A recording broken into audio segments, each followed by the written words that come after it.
Subscribe करें Urdu medium channel को और बेल आइकन को दबाएं।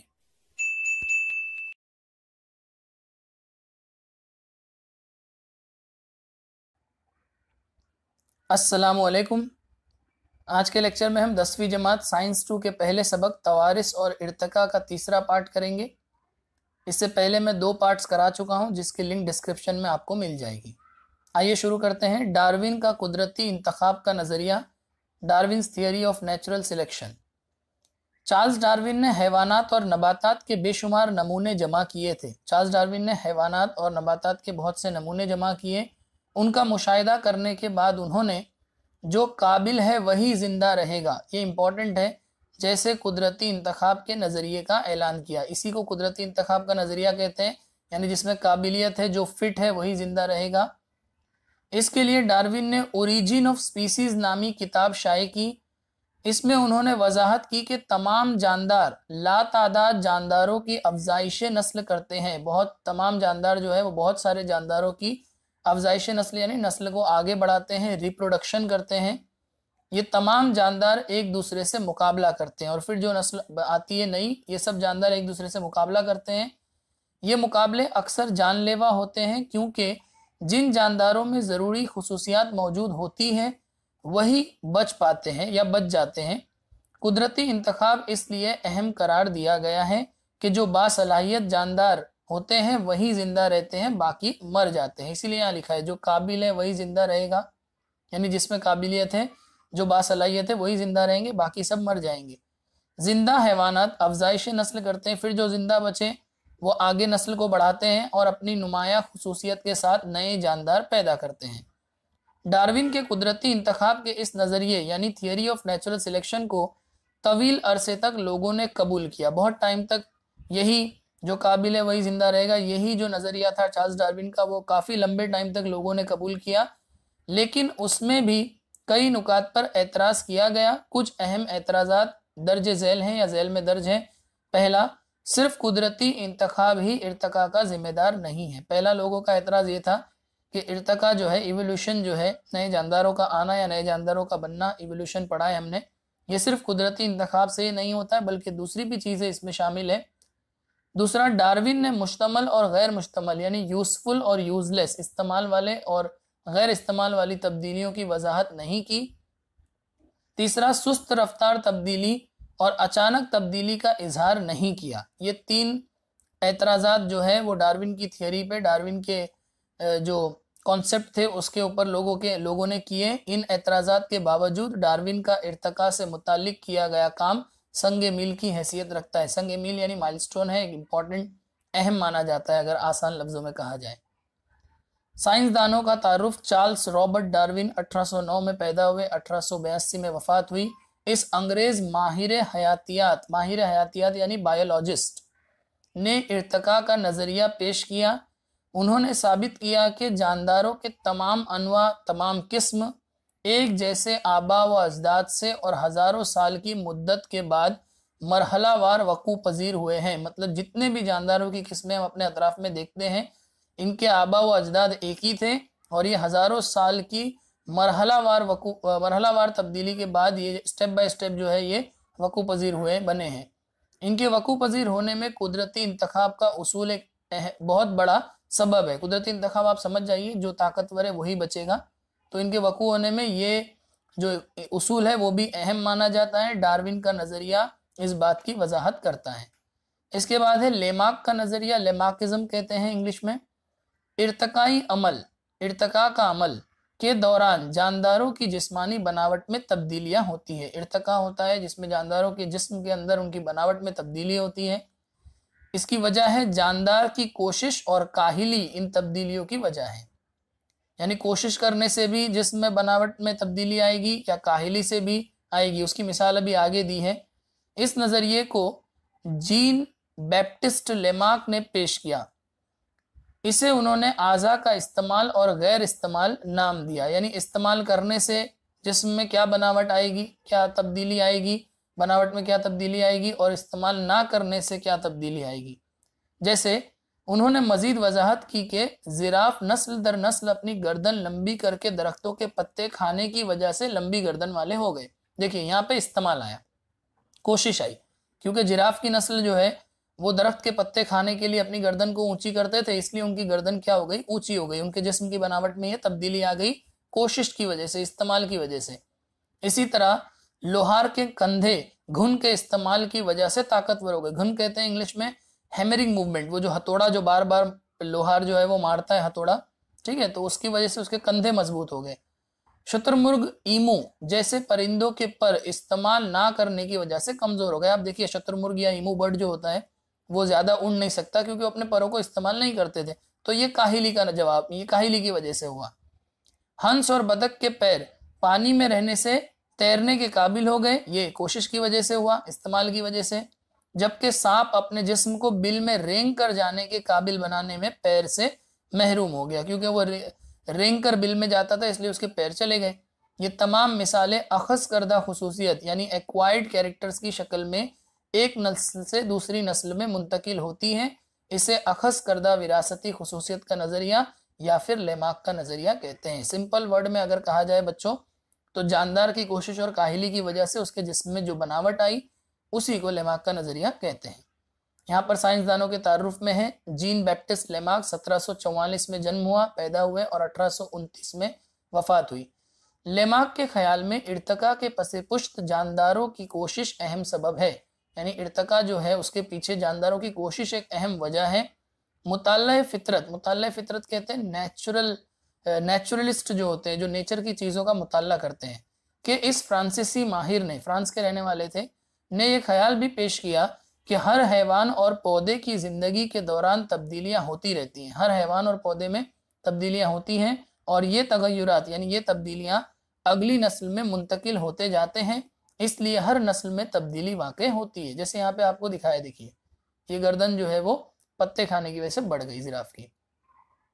मखसूस नौयत की कोशिशों के सबब जिस्मानी आज़ा का इर्तका या कोशिश ना करने से होने वाले नुक्स को तो तस्लीम कर लिया, जैसा हमने ऊपर पढ़ा कि आज़ा का इस्तेमाल करेंगे तो भी जिस्म की बनावट तब्दील होगी, कोशिश नहीं करेंगे तो भी तब्दीली आ जाएगी, तो इस चीज़ को तो तस्लीम कर लिया गया, लेकिन इसका नस्ल दर नस्ल मुंतकिल होना तस्लीम नहीं किया कि ये कैसे एक नस्ल से दूसरे नस्ल में ये चीज़ ट्रांसफ़र होती है, मुंतकिल होती है, ये बात इसमें नहीं तस्लीम की गई, क्योंकि खुद में लाई गई तब्दीली नई नस्ल को मुंतकिल नहीं की जा सकती। हम अपने आप में अगर कोई तब्दीली लाते हैं तो वो हमारी नस्ल में मुंतकिल नहीं होगी।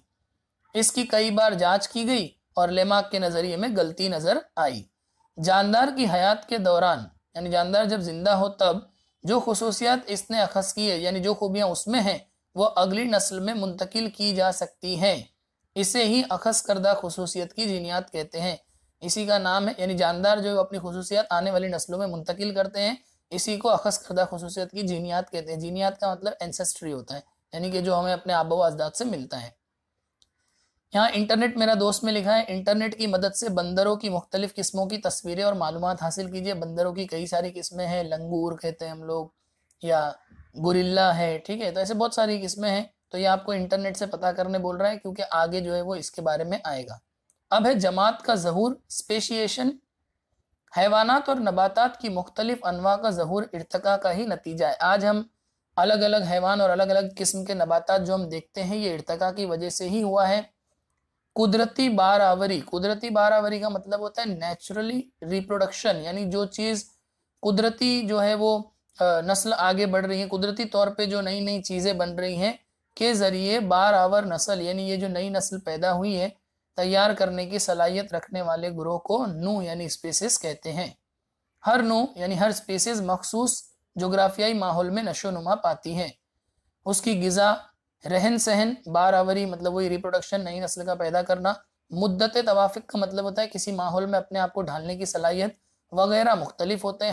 हर जानदार के अंदर, हर नू के अंदर ये चीज़ अलग होती है, इसलिए नू की खुसूसियत बाकी रहती है, लेकिन एक नू से नई नू के पैदा होने की वजह जीनी तगय्युर यानी जीन में आने वाली तब्दीली है। इसी तरह बहुत ज़माने बाद जानदारों की जोग्राफियाई और पैदाइशी तकसीम अनवा के ज़हूर यानी स्पेसिएशन का सबब बनती हैं। अब है इंसानी इर्तका, ह्यूमन इवोल्यूशन। वो जो बंदर के बारे में हमको यहाँ बोला था, वो इसलिए कहा था ताकि ये कॉन्सेप्ट हमको अच्छे से समझ में आए। तो अगर आपको वक्त मिले तो आप गूगल पे सर्च कर लीजिएगा, इंसानी इर्तका, ह्यूमन इवोल्यूशन। बहुत ही महीन एक खुलवी जानदार से लेकर, बहुत बारीक एक खुलिये वाले जानदार से लेकर, जैसे अमीबा से लेकर आज हमें मालूम जानदारों यानी नामियाती जानदारों में, नामियाती कहते हैं सिंपल टर्म में कहें तो जिंदा, और वैसे नामियाती का मतलब होता है जो हवा से कार्बन ऑक्सीजन हाइड्रोजन जज्ब करते हैं, वो नामियाती ऑर्गेनिक। तो जानदारों में तनु नजर आता है, फर्क नजर आता है, डाइवर्सिटी, तनु को इंग्लिश में डाइवर्सिटी कहते हैं। तो चाहे आप यखुलवी जानदार देखो, चाहे जितने जानदार हमें मालूम है उन्हें देखो, सब में आपको डाइवर्सिटी दिखेगा, फर्क दिखेगा, अलग अलग दिखेंगे। इसमें इंसानी नस्ल की इब्तिदा दर्ज झैल शक्ल के जरिए दी जा सकती है। ये शक्ल है जिससे हमको इंसानी नस्ल की इब्तिदा के बारे में पता चलता है, जो हम अभी डिस्कस करेंगे। तकरीबन 7 करोड़ साल पहले जब आखिरी डायनासोर खत्म हो गए, तब बंदर जैसे हैवानात कदीम और कुछ जदीद लंगूर जैसे नजर आने वाले जानवरों से ही तरक्की पजीर हुए होंगे। ऐसा माना जाता है कि जब डायनासोर खत्म हो गए तो बंदर जैसे हैवानात जो है वो आए, जो कि जदीद कदीम और जदीद लंगूर जैसे नजर आने वाले जानवरों से ही बने या उनसे तरक्की पजीर हुए। 4 करोड़ साल पहले अफ्रीका में इन बंदरों जैसे जानवर की दुम खत्म हो गई, उनके दिमाग की नशोनुमा होकर हजम में इजाफा यानी दिमाग बड़ा हुआ, हाथों में इस्लाह हुई, हाथ में सुधार आ गए और वो एप जैसे जानवर में तब्दील हो गए। देखिए एप किसको कहेंगे हम लोग, यहाँ पे एप भी बंदर की एक किस्म है, लेकिन हाथों में इस्लाह का मतलब ये है कि जैसे आप अपने हाथ देखिए, हमारे पास एक अंगूठा है, उस अंगूठे से हम अपने चारों उंगलियों को छू सकते हैं। ये खुसूसियत सिर्फ बंदरों और इंसानों में ही होती है, ठीक है। तो ये इस्लाह की बात कर रहा है, ऐसे जानवरों को भी एप कहते हैं। अरसे दराज के बाद ये एप जैसे जानवर जुनूबी और जुनूब मशरिकी एशिया में दाखिल हुए और आखिरकार गिब्बॉन और ओरेंगटॉन जैसे जानवरों में, तब गिब्बॉन और ओरेंगटॉन ये भी बंदरों की किस्में हैं, जब आप ढूंढोगे तो आपको पता चल जाएगा। एप जैसे बाकी मानदा हैवानात अफ्रीका में ही रह गए और तकरीबन 2 करोड़ 50 लाख साल पहले उनसे चिंपैंजी और गोरिल्ला पैदा हुए। तकरीबन 2 करोड़ साल पहले के एप की कुछ अनवा, कुछ जात, कुछ नस्ल में मुख्तलिफ किस्म का इर्तका नजर आता है। गिजा पकड़ने और मुंह तक ले जाने और दूसरे कामों के लिए हाथों का ज्यादा इस्तेमाल ये लोग करने लगे। देखिए अब यहाँ पे इंसानी इर्तका का सफर दिया है। सबसे पहले है 7 करोड़ साल पहले लंगूर जैसे कदीम जानवर, उसके बाद 4 करोड़ साल पहले हैं इजिप्टोपिथिकस, इजिप्टोपिथिकस नाम है ये। उसके बाद है 2.5 करोड़ साल पहले ड्रायोपिथिकस, ड्रायोपिथिकस कहते हैं। देखिए यहाँ पे दुम गायब हो गई है। उसके बाद है रामापिथिकस जो कि 1 करोड़ साल पहले। उसके बाद है ऑस्ट्रेलोपिथिकस, ऑस्ट्रेलोपिथिकस जो है वो 40 लाख साल पहले। उसके बाद है हुनरमंद इंसान, स्किल्ड ह्यूमन कहते हैं, 20 लाख साल पहले। उसके बाद है सीधे चलने वाला इंसान, सीधे खड़े हो गए, होमो इरेक्टस कहते हैं, man with erect posture English में कहते हैं, इरेक्ट यानी सीधे खड़े हो गए, लगभग 15 लाख साल पहले। उसके बाद निएंडरथल इंसान 1.5 लाख साल पहले। और उसके बाद है क्रोमैग्नन मैन, क्रोमैग्नन मैन जो है वो 50,000 साल पहले। तो ये और इसके बाद फिर होमोसेपियन जो हम लोग हैं। तो ये इंसानी इर्तिका का सफर है। मौसम के बतरीज खुश्क हो जाने की वजह से और नापैद होते जंगलात के सबब इन एप को दरख्तों से नीचे उतरकर जिंदगी गुजारना पड़ा। अब क्योंकि दरख्त जो है वो खत्म हो गए, मौसम खुश्क हो गया, तो ये जो बंदर थे, एप जो थे, वो दरख्तों से नीचे हुए। इनकी कमर की हड्डियों की नशोनुमा इस तरह हुई कि वो घास के मैदानों में सीधे खड़े होने लगे, इरेक्ट पोस्चर में आ गए, जो यहाँ पर आप देख रहे हैं सीधे चलने वाला इंसान, देखिए ये। उसके बाद है ये हाथों का इस्तेमाल करने और सीधे खड़े रहने वाले इंसान नुमा जानदार तकरीबन 2 करोड़ साल पहले वजूद में आए। ठीक है, 2 करोड़ साल पहले की बात है ये। इस तरह से फिर ये वजूद में आते गए। अफ्रीका का रामापिथिकस पहला इंसान नुमा जानवर कहलाया। देखिए यहाँ पर देख रहे हो आप, रामापिथिकस इंसान नुमा जानवर इसको कहा गया, अफ्रीका में जो था।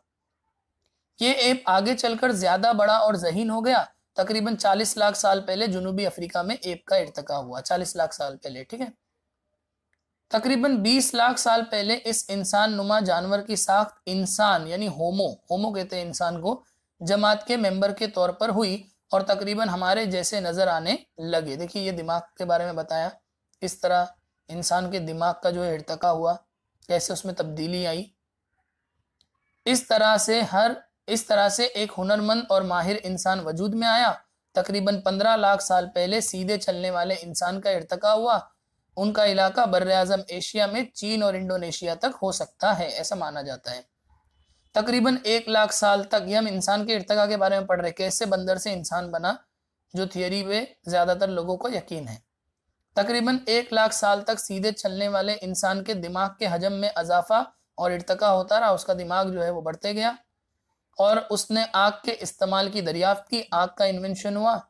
50,000 साल पहले के इंसान का दिमाग मुकम्मल तौर पर इर्तका याफ्ता था, पूरी तरह से डेवलप हो गया और दानिशमंद इंसान जिसे होमोसेपियन ग्रोह में शामिल हो गया। वो निएंडरथल इंसान जो यहाँ पे आप देख रहे हैं, ये निएंडरथल इंसान ज़हीन इंसान जमात की पहली मिसाल तस्लीम किया जा सकता है।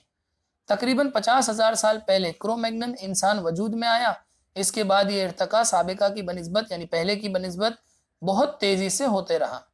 यहाँ पे हमने देखा है क्रोमैग्नन ये वाला, फिर इसके बाद तो बहुत तेजी से जो है वो इंसान के अंदर डेवलपमेंट आई। तकरीबन 10,000 साल पहले ज़हीन इंसान काश्तकारी करने लगा, मवेशी जानवर पालने लगा। इस तरह तहजीब का आगाज हुआ, सिविलाइजेशन बनी। 5,000 साल पहले तहरीर का यानी लिखने का हुनर दरियाफ्त हुआ और तारीख की इब्तिदा यानी तारीख लिखना शुरू हो गए। तकरीबन 400 साल पहले जदीद उलूम का सूरज तुलू हुआ और 200 साल पहले सनती इंकलाब आ गया। सनती इंकलाब जहाँ पे सनतें कायम हो गई, मशीनों का इस्तेमाल होने लगा। इसने बस्तियां, सनती इंकलाब के बाद बस्तियां बस गई, जिसको अर्बनाइजेशन कहते हैं, इंडस्ट्रियलाइजेशन देन अर्बनाइजेशन। आज हम यहाँ तक पहुँच गए। इसके बावजूद इंसानी नस्ल के आबा व अजदाद की तफसील की तलाश अब भी जारी है, यानी इंसानी नस्ल के आबा व अजदाद कहाँ से ये इंसान बने, आज भी ये तलाश किया जा रहा है। तो बच्चों इसी के साथ हमारा ये सबक जो हमने 3 पार्ट में किया ये मुकम्मल हो गया। मैं उम्मीद करता हूँ आपको समझ में आया होगा और अगर आपको ये मेरे लेक्चर्स अच्छे लगते हैं तो प्लीज़ वीडियो को लाइक कीजिए।